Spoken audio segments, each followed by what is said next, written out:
Ma'am ನನ್ನ score 550 ಇದೆ, 530 ಇದೆ. ಸೊ ಎಷ್ಟು ಬರ್ಬೋದು? ಸೊ ಈ ಸರಿ ಏನಾಗುತ್ತೆ? ರ್ಯಾಂಕಿಂಗ್‌ನಾಗ ಸಿಗುತ್ತಾ? ರ್ಯಾಂಕಿಂಗ್ ಏನಾಗ್ಬೋದು? ಸೀಟ್ ಸಿಗುತ್ತಾ ಗೌರ್ಮೆಂಟ್ ಕಾಲೇಜಲ್ಲಿ? ಸೊ ಕರ್ನಾಟಕದಲ್ಲಿ ಯಾವ ಕಾಲೇಜಲ್ಲಿ ನನಗೆ ಸಿಗ್ಬೋದು? ಕಟ್ ಆಫ್ ಎಷ್ಟೋಗುತ್ತೆ ಅಂತ ಸುಮಾರು ಕ್ವೆಶ್ಚನ್ಸ್ ಎವ್ರಿ ಟೈಮ್ ಲೈವ್ ಬಂದಾಗ ಕೇಳ್ತಾ ಇದ್ರಿ. ಮಕ್ಕಳೇ ಇದಕ್ಕಿಂತ ಮುಂಚೆನೂ ಕೂಡ ಒಂದು ವಿಡಿಯೋ ಅಪ್ಲೋಡ್ ಮಾಡಿ ಆಗಿತ್ತು. ಸೊ ಹೇಗೆ ಸ್ಕೋರ್ ಡಿಪೆಂಡ್ ಆಗುತ್ತೆ, ಹಾಗೆ ರ್ಯಾಂಕಿಂಗ್ ಹೇಗೆ ಡಿಪೆಂಡ್ ಆಗುತ್ತೆ, ಹಾಗೆ ಕಟ್ ಆಫ್ ಎಷ್ಟಕ್ಕೆ ನಿಲ್ಬೋದು, ಸೊ ಲಾಸ್ಟ್ ಕಟ್ ಆಫ್ ಎಲ್ಲಿ ತನಕ ಹೋಗ್ಬೋದು ಅಂತ ಒಂದು ಆಲ್ರೆಡಿ ವಿಡಿಯೋ ಅಪ್ಲೋಡ್ ಮಾಡಿ ಆಗಿತ್ತು. ಸ್ಟಿಲ್ ನಾನು ಮತ್ತೊಂದ್ಸರಿ ನಿಮಗೆ ರಿಯಾಲಿಟಿ ಹೇಳ್ತಾ ಇದ್ದೀನಿ. ಸೊ ನೀವು ಅಲ್ಲಿ ಇಲ್ಲಿ ಎಲ್ಲ ತಿಳ್ಕೊಂಡಿರ್ತೀರಾ ಇನ್ಫಾರ್ಮೇಶನ್. ಸೊ ರೂಮರ್ಸ್ ಎಲ್ಲ ಇರುತ್ತೆ ನಿಮಗೆ. ಏನಿರ್ಬೋದು, ಹೈ ಕಟ್ ಆಫ್ ಹೋಗುತ್ತಾ ಈ ಸರಿ, ಪೇಪರ್ ಲೆವೆಲ್ ನೋಡಿದ್ರೆ ಏನಾಗ್ಬೋದು ಅಂತಂದೇಳಿ. ಸೊ ಮಕ್ಕಳೇ ನೆನ್ಪಿಟ್ಕೊಳ್ಳಿ, ಈ ಸರಿ ಇದ್ದಿರುವಂತಹ ಪೇಪರು ಮಾಡರೇಟ್ ಟು ಡಿಫಿಕಲ್ಟ್ ಇತ್ತು, ಈಸಿ ಇರಲಿಲ್ಲ. ಕೆಲವೊಬ್ರು ಹೇಳ್ತಾ ಇದ್ದಾರೆ ಅಲ್ಲಿ ಇಲ್ಲಿ, ಅದೇ ನಿಮಗೆ ಹೇಗೆ ರೂಮರ್ಸ್ ಇರುತ್ತಲ್ಲ ಅದೇ ರೀತಿ ನಮಗೂ ಕೂಡ ರೂಮರ್ಸ್. ಬಯಾಲಜಿ ಈಸಿ ಇತ್ತು, ಸೊ 2025ಕ್ಕಿಂತ ಕಂಪೇರ್ ಮಾಡಿದ್ರೆ ಬಯಾಲಜಿ ಈಸಿ ಇತ್ತಲ್ಲ, ಸೊ ಹಾಗಾಗಿ ಕಟ್ ಆಫಿನ ಎಫೆಕ್ಟ್ ಆಗ್ಬೋದು ಮಾರ್ಕ್ಸ್ ಸ್ಕೋರ್ ರ್ಯಾಂಕಿಂಗ್ ಅಲ್ಲಿ ಅಂತ. ಮಕ್ಕಳೇ ಅದನ್ನೇ ಹೇಳ್ತಾ ಇದ್ದೀನಿ, ತಿಳ್ಕೊಳ್ಳಿ ಏನಂತ ಅಂದರೆ, ಸೊ ಈ ಸರಿ ಇರುವಂತಹ ಪೇಪರ್ ಮಕ್ಕಳೇ ಮಾಡರೇಟ್ ಟು ಡಿಫಿಕಲ್ಟ್ ಇತ್ತು. ಸೊ ಆ್ಯಕ್ಚುಲ್ ಆಗಿ ಏನಾಗ್ಬೋದು ರ್ಯಾಂಕಿಂಗ್ ಆ್ಯಂಡ್ ಕಟ್ ಆಫ್ ಹೇಗಿರ್ಬೋದು ಅಂತಂದೇಳಿ ಕರ್ನಾಟಕದಲ್ಲಿ ಅಂತ ಡಿಸ್ಕಸ್ ಮಾಡೋಣ ಡೀಟೇಲ್ ಆಗಿ. Welcome back to PW NEET Karnataka ಮಕ್ಕಳೇ. ನಾನು ನಿಮ್ಮ biology educator Rachana. So we are going to check this out. ಏನಂತಂದೇಳಿ just a second. This one okay. So MBBS Karnataka government seat ಸಿಗುತ್ತಾ ಇಲ್ಲ, ಸೊ ಯಾವ ಸ್ಕೋರಿಗೆ ಯಾವ ಸೇಫ್ ಸ್ಕೋರ್ ಇರುತ್ತೆ, ಸೊ ಅದಕ್ಕೆ ಎಷ್ಟು ನಿಮಗೆ ಸೀಟ್ ಸಿಗ್ಬೋದು ಅಥವಾ ಇಲ್ಲ ಅಂತಂದೇಳಿ ಡಿಸ್ಕಸ್ ಮಾಡೋಣ. ದೆನ್ ಕಟ್ ಆಫ್ ಏನು ಲೋ ಹೋಗ್ಬೋದು ಅಂತಂದೇಳಿ ಕೆಲವೊಬ್ರು ಹೇಳ್ತಾ ಇದ್ದಾರೆ, 480 ಹೋಗ್ಬೋದು ಹಂಗೆ ಹಿಂಗೆ ಅಂತಂದೇಳಿ. ಸೊ ಅದನ್ನು ಕೂಡ ರಿಯಾಲಿಟಿ ಚೆಕ್ ಇವಾಗ ಮಾಡೋಣ. ಸೊ ಇದೆಲ್ಲದನ್ನು ಕೂಡ ಈಗ ವಿತ್ ಟ್ರೆಂಡ್ ಅನಾಲಿಸಿಸ್ ನೋಡಿಕೊಂಡು ಕರೆಕ್ಟಾಗಿ ಡಾಟಾನ ನಾನು ನಿಮಗೆ ಹೇಳ್ತೀನಿ ಮಕ್ಕಳೇ, ಓಕೆನಾ. ಸೊ ಈಗ ನೋಡಿ, ಸೊ ಆಕ್ಚುಯಲ್ ನೀಟ್ ಎಕ್ಸಾಮ್ ಯಾವಾಗಾಗಿತ್ತು ಹೇಳಿ, May 3ಗೆ ಇತ್ತಲ್ಲ. ಸೊ ಅದಾದ್ಮೇಲೆ ಮತ್ತೆ ಕ್ಯಾನ್ಸಲ್ ಮಾಡಿಬಿಟ್ಟು June 21ಗೆ ಎಕ್ಸಾಮ್ ನಡೆಸಿದ್ರು. ಸೊ ಅವಾಗ ಏನಾಯ್ತು ಅಂತಂದ್ರೆ ನಂಬರ್ ಆಫ್ ಸ್ಟೂಡೆಂಟ್ಸ್ ಕಡಿಮೆ ಅಟೆಂಡ್ ಮಾಡಿದ್ರು. ಸೊ ಅಗೇನ್ ಇದು ಒಂದು ನಮಗೆ ಇಂಪಾರ್ಟೆಂಟ್ ಪ್ಯಾರಾಮೀಟರ್ ಸಿಕ್ತು. ಏನಕ್ಕೆ? ಸ್ವಲ್ಪ ಏನಾದರೂ ವ್ಯತ್ಯಾಸ ಆಗಬಹುದಾ, ನಂಬರ್ ಆಫ್ ಸ್ಟೂಡೆಂಟ್ಸ್ ಕಡಿಮೆ ಬರೆದ್ರು ಅಂದ್ರೆ ನಂಬರ್ ಆಫ್ ಸ್ಟೂಡೆಂಟ್ಸ್ ಕಡಿಮೆ ಅಟೆಂಡ್ ಮಾಡಿದ್ದಾರೆ ಎಕ್ಸಾಮಿಗೆ ಅಂತ ಅಂದ್ರೆ, ಸೊ ಕಟ್ ಆಫ್ ಅಲ್ಲಿ ಏನಾದ್ರು ಚೇಂಜ್ ಆಗುತ್ತಾ? ಮಕ್ಕಳೇ ಚೇಂಜ್ ಆಗುತ್ತೆ, ಬಟ್ ತುಂಬಾ ವ್ಯತ್ಯಾಸ ಅಂತೂ ಆಗಲ್ಲ, ಸ್ವಲ್ಪ ಚೇಂಜಸ್ ಆಗೇ ಆಗುತ್ತೆ. ಓಕೆ, ಸಿ ಯೂಶುವಲಿ ಎಷ್ಟು ಇರಬೇಕಾಗಿತ್ತು, 22.79 lac registered. Okay, but attend ಮಾಡಿದ್ದು ಎಷ್ಟು ಅಂತಂದ್ರೆ 20 ಲ್ಯಾಕ್ ಅಂತಂದ್ರೆ 87 ಮಕ್ಕಳು, 87% ಅಷ್ಟು ಮಕ್ಕಳು ಅಟೆಂಡ್ ಮಾಡಿದ್ದಾರೆ. ಸೊ ಇನ್ನು ಮಿಕ್ಕಿದವರು ಅಟೆಂಡ್ ಮಾಡಲಿಲ್ಲ ಅಂತ. Okay, then so low attendance ಇತ್ತು ಅಂತ ಅಂದ್ರೆ ಯೂಶಲಿ 93% ಇರ್ತಾ ಇತ್ತು, ಬಟ್ ಈ ಸರಿ ಏನಾಗಿದೆ 87% ಆಗಿದೆ. ಸೊ ಬರ್ದಿರುವಂತಹ ಮಕ್ಕಳಿನ ನಂಬರ್ ಏನಾಗಿದೆ ಅಂದ್ರೆ ಕಡಿಮೆ ಆಗಿದೆ. ಓಕೆ, ಸೊ ಇದೊಂದು ಪ್ಯಾರಾಮೀಟರ್ ನಾವು ಕನ್ಸಿಡರ್ ಮಾಡ್ತೀವಿ ಅನಾಲಿಸಿಸ್ ಮಾಡಕ್ಕೆ. ದೆನ್ ಇನ್ನೊಂದು ಏನಂತಂದ್ರೆ ಪೇಪರ್ ಡಿಫಿಕಲ್ಟಿ ಲೆವೆಲ್ ಮಕ್ಕಳೇ. ಸೊ ಹೇಗಿತ್ತು ಅಂತಂದ್ರೆ order paper. Okay, so tough ಇರೋದ್ರಿಂದ ಏನಾಗುತ್ತೆ, ಅಗೇನ್ ಕಟ್ ಆಫ್ ನಿಮಗೆ ವ್ಯತ್ಯಾಸ ಆಗುವಂತ ಚಾನ್ಸಸ್ ಇದ್ದೇ ಇರುತ್ತೆ. ಓಕೆನಾ ಮಕ್ಕಳೇ. So number of candidates, so ಎಷ್ಟು ಜನ ಬರ್ದಿದ್ರು ಅಂತ ಇವಾಗ ತಾನೇ ನಾವು ಡಿಸ್ಕಸ್ ಮಾಡಿದ್ವಿ. ಸೊ ಅದು ಒಂದು, ಮತ್ತೆ ಇನ್ನೊಂದು ಸೀಟ್ ಮ್ಯಾಟ್ರಿಕ್ಸ್ ಮಕ್ಕಳೇ. ಈ ಸರಿ ಮತ್ತೆ ಸ್ವಲ್ಪ ಗವರ್ಮೆಂಟ್ ಸೀಟ್ಸ್ ನ ಆಡ್ ಮಾಡಿದ್ದಾರೆ. ಸೊ ಹಾಗಾಗಿ ಅದನ್ನು ಕೂಡ ನಾವು ಪ್ಯಾರಾಮೀಟರ್ ಇಟ್ಕೊಂತೀವಿ, ರೈಟ್. ಸೊ ನೆಕ್ಸ್ಟ್ ಇಲ್ಲಿ ನೋಡಿ, ಸೊ ಟೋಟಲ್ ನಾವು ಅನಾಲಿಸಿಸ್ ಹೇಳಬೇಕಾದ್ರೆ ಪೇಪರ್ ಲೆವೆಲ್ ಅನಾಲಿಸಿಸ್ ಅಂತ ನೋಡ್ಕೊಂಡಾಗ ಮಕ್ಕಳೇ ಇವೆಲ್ಲ ಡಿಪೆಂಡ್ ಆಗುತ್ತೆ. ಒಂದು ಪೇಪರ್ ಲೆವೆಲ್ ಹೇಗಿತ್ತು, ಎಷ್ಟು ಜನ ಮಕ್ಕಳು ಬರ್ದಿದ್ದಾರೆ, ಸೀಟ್ ಮ್ಯಾಟ್ರಿಕ್ಸ್ ಏನಿದೆ ಅಂತ. ಇದು 3 ಮೇನ್ ಪಿಲ್ಲರ್ಸ್ ಯಾವುದಕ್ಕೆ ಕಟ್ ಆಫ್ ನ ನಾವು ಐಡೆಂಟಿಫೈ ಮಾಡ್ಲಿಕ್ಕೆ ಒಂದು ಮೇನ್ ಪಿಲ್ಲರ್ಸ್ ಆಗಿರುತ್ತೆ. ಹೌದಾ ಮಕ್ಕಳೇ. ಸೊ ಈಗ ನೋಡಿ ಫಿಸಿಕ್ಸ್ ಹೇಗಿತ್ತು ಅಂತಂದ್ರೆ ಲೆಂದಿ ಪೇಪರ್ ಇತ್ತು, ನಿಮಗೆ ಎಲ್ಲರಿಗೂ ಕೂಡ ಗೊತ್ತೇ ಇದೆ. ದೆನ್ ಕೆಮಿಸ್ಟ್ರಿ ಟ್ರಿಕ್ಕಿ ಮತ್ತೆ ಅಪ್ಲಿಕೇಶನ್ ಬೇಸ್ಡ್ ಕ್ವೆಶನ್ಸ್ ಜಾಸ್ತಿ ಇತ್ತು, ಟೈಮ್ ಕನ್ಸ್ಯೂಮಿಂಗ್ ಆಗ್ತಾ ಇತ್ತು. ಬಯಾಲಜಿ ಈಸಿ ಇತ್ತು ಅಂದ್ರೂ ಒಂದೆರಡು ಏನು ಮ್ಯಾಥಮೆಟಿಕಲ್ ಕ್ವೆಶನ್ಸ್, ನ್ಯೂಮರಿಕಲ್ ಕ್ವೆಶನ್ಸ್ ಇರೋದ್ರಿಂದ ಅಲ್ಲಿ ಕೆಲವು ಮಕ್ಕಳಿಗೆ ಟೈಮ್ ಹೋಗಿದೆ. ಓಕೆನಾ. ಸೊ ಅಲ್ಲಿ ಅವರು 1 ಮಿನಿಟ್ಗಿಂತ ಜಾಸ್ತಿ ಟೈಮ್ ತಗೊಂಡು ಸಾಲ್ವ್ ಮಾಡ್ಕೊಂತ ಕೂತಿದ್ದಾರೆ. ಸೊ ಅಲ್ಲಿನೂ ಕೂಡ ಟೈಮ್ ಹೋಗಿದೆ, ಸೊ ಮ್ಯಾನೇಜ್ ಮಾಡಕ್ ಆಗಿಲ್ಲ ಎಕ್ಸಾಮ್ ಅಲ್ಲಿ. ಓಕೆನಾ. ಸೊ ಇದನ್ನು ಕೂಡ ಒಂದು ಪ್ಯಾರಾಮೀಟರ್ ಆಸ್ಪೆಕ್ಟ್ ಇಟ್ಕೊಂಡಾಗ ನಾವು ಓವರ್ ಆಲ್ ಹೇಳಿದಾಗ ಏನಂತ ಹೇಳ್ಬೋದು, ಸೊ ಮಾಡರೇಟ್ ಟು ಟಫ್ ಇತ್ತು ಪೇಪರ್. ಓಕೆನಾ. So exam moderate to tough ಇತ್ತು, ಈಸಿ ಅಲ್ಲ. ಸೊ ಯಾರಾದರೂ ನಿಮಗೆ ಈಸಿ ಇತ್ತು ಬಯಾಲಜಿ ಕನ್ಸಿಡರ್ ಮಾಡಿದ್ರೆ, ಇನ್ನು ಫಿಸಿಕ್ಸ್ ಅಂಡ್ ಕೆಮಿಸ್ಟ್ರಿ ಬಿಟ್ಟು ಬಯಾಲಜಿನ ಮತ್ತೆ ನಾವು ಮೇನ್ ಆಗಿ ಇಟ್ಕೊಂಡ್ರೆ ಈಸಿ ಇತ್ತು ಅಂತನ್ನೆಲ್ಲ ಹೇಳಿದ್ರೆ no. When you compare all the 3 it was tough, but it was easier than 2025 paper. ಹಂಗೆ ನೋಡಕ್ ಹೋದ್ರೆ, ಓವರ್ ಆಲ್ ನೋಡಕ್ ಹೋದ್ರೆ 2025ಕ್ಕಿಂತ ಸ್ವಲ್ಪ ಈಸಿ ಇತ್ತು 2026 ರೀನೀಟ್ ಎಕ್ಸಾಮ್.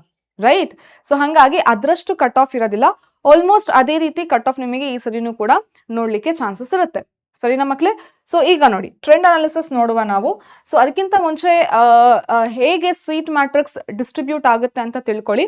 ಸೊ ಟೋಟಲ್ 100 ಸೀಟ್ ಇತ್ತು ಅಂತಂದ್ರೆ ಕರ್ನಾಟಕದ ಯಾವ್ದಾದ್ರು ಒಂದು ಗೌರ್ಮೆಂಟ್ ಕಾಲೇಜಲ್ಲಿ 100 ಸೀಟ್ ಇದೆ ಅಂತ ತಿಳ್ಕೊಂಡ್ರೆ ಇದ್ರೆ, ಸೊ ಅದರಲ್ಲಿ ಏನಾಗುತ್ತೆ 85 ಸೀಟ್ಸ್ ಕರ್ನಾಟಕದ ಮಕ್ಕಳಿಗೆ ಇರುತ್ತೆ. ಇನ್ನು ಮಿಕ್ಕಿರುವಂತಹ 15 ಸೀಟ್ಸ್ ಬೇರೆ ಸ್ಟೇಟ್ ಇಂದ ಬಂದಿರುವಂತಹ ಮಕ್ಕಳಿಗೆ ಅಂತ ರಿಸರ್ವ್ ಇರುತ್ತೆ. ಸೊ ಅದರಲ್ಲಿ ಮತ್ತೆ 85 ಸೀಟ್ಸ್ ಅಲ್ಲಿ ಕ್ಯಾಟಗರಿ ವೈಸ್ ನಾವು ಡಿಫರೆನ್ಸ್ ನೋಡ್ತಾ ಹೋಗ್ತೀವಿ, ರಿಸರ್ವೇಶನ್ ನೋಡ್ತಾ ಹೋಗ್ತೀವಿ. ಸೊ ಇದೆಲ್ಲ ಕ್ಯಾಟಗರಿನೂ ಕೂಡ ಕನ್ಸಿಡರ್ ಆಗುತ್ತೆ. ಓಕೆನಾ? ಫಾರ್ ಸೀಟ್ ರ್ಯಾಂಕಿಂಗಿಗೆ, ರೈಟ್. ಸೊ ಇದನ್ನೆಲ್ಲ ಕನ್ಸಿಡರ್ ಮಾಡಿ ಕಟ್ ಆಫ್ ನೋಡಕ್ ಹೋದ್ರೆ ಈಗ ನಾವು ಕಂಪ್ಯಾರಿಟಿವ್ ಟೇಬುಲರ್ ಕಾಲಮ್ ನೋಡ್ತಾ ಬರ್ತೀವಿ ಮಕ್ಕಳೇ. So trend analysis 2024, 25 and then 26 ಏನಾಗಬಹುದು ಅಂತ ನೋಡಿ. 4 ಅಲ್ಲಿ ಅಟೆಂಡೆನ್ಸ್ ಪರ್ಸೆಂಟೇಜ್ ಯೂಶುವಲ್ ಆಗಿ 93 ಇತ್ತು. ಇದನ್ನು ಒಂದು ಮೇಜರ್ ಪ್ಯಾರಾಮೀಟರ್ ನಾನು ಸ್ಟಾರ್ಟಿಂಗಿಗೆ ಹೇಳಿದೆ. ಸೊ ಈ ಸರಿ ಏನಾಗಿದೆ ಅಂತಂದ್ರೆ 87%. ಸೊ ಇದು ತುಂಬಾ ಡಿಫರೆನ್ಸ್ ಆಗಿರುವಂತದ್ದು. ನೆಕ್ಸ್ಟ್ ನೋಡಿ ಪೇಪರ್ ಡಿಫಿಕಲ್ಟಿ 2024 ಅಲ್ಲಿ ಏನಾಗಿತ್ತು ಅಂದ್ರೆ ಲೀಕ್ ಆಗಿತ್ತು. ಓಕೆನಾ?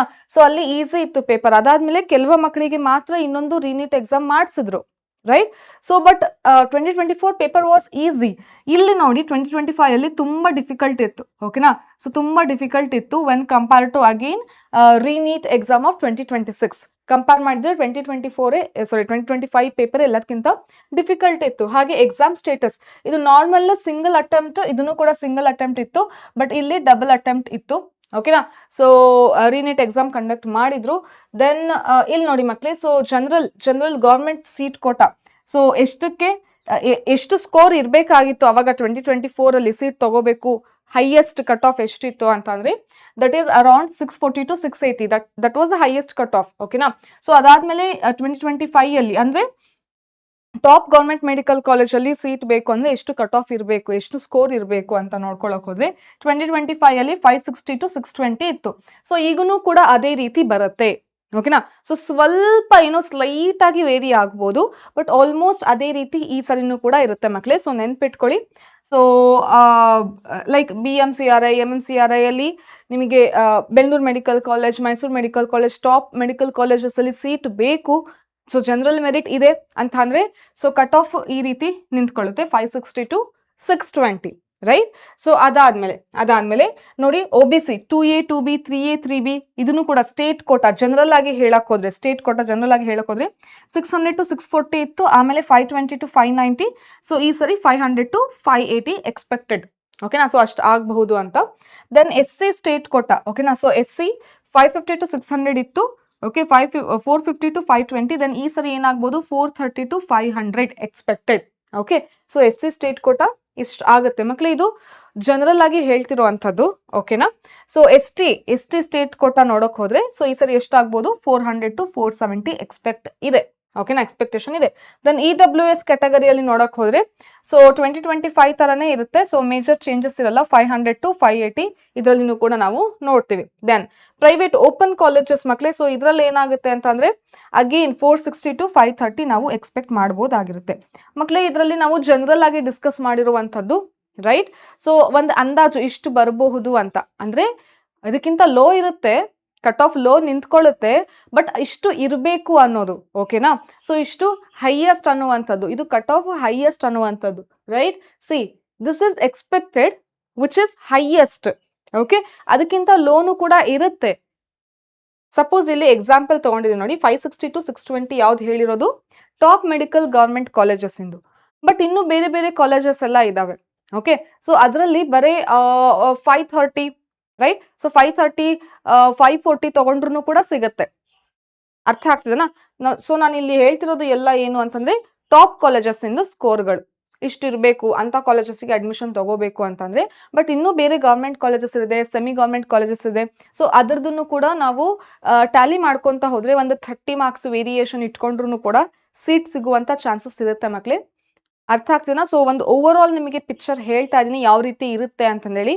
ಹಾಗೆ ನಿಮಗೇನಾದ್ರೂ ಡೌಟ್ ಇತ್ತು, ನಿಮ್ಮ ಸ್ಕೋರ್ ಮೇಲೆ ಡೌಟ್ ಇತ್ತು ಅಂದ್ರೆ ಕಮೆಂಟ್ ಸೆಕ್ಷನ್ ಅಲ್ಲಿ ತಿಳಿಸಿ. ಓಕೆ, ಸೊ ಆಗಬಹುದಾ ಇಲ್ಲ ಗವರ್ಮೆಂಟ್ ಕಾಲೇಜಸ್ ಅಲ್ಲಿ ಸೀಟ್ ಅಂತ ಹೇಳಿ ನಾನು ತಿಳಿಸ್ಕೊಡ್ತೇನೆ ವಿತ್ ದ ರಿಪ್ಲೈ. ಹಾಗೆ ಬೇರೆ ಏನಾದ್ರೂ ಕೌನ್ಸಿಲಿಂಗ್ ರಿಲೇಟೆಡ್ ಡೌಟ್ ಇದ್ರೂ ಕೂಡ you can just comment down in the comment section. So you will get clarification. And ಮತ್ತೆ ಯಾವುದು ವಿಡಿಯೋ ನೀವು ಎಕ್ಸ್ಪೆಕ್ಟ್ ಮಾಡ್ತಿದ್ದೀರಾ, ಇದರ related re NEET exam and counselling exam related ಏನು ವಿಡಿಯೋ ಬೇಕು ಅಂತಲೂ ಕೂಡ ಕಮೆಂಟ್ ಸೆಕ್ಷನಲ್ಲಿ ತಿಳಿಸಿ. So that we will come up with that videos in the next session. Okay, so till then, bye bye ಮಕ್ಕಳೇ.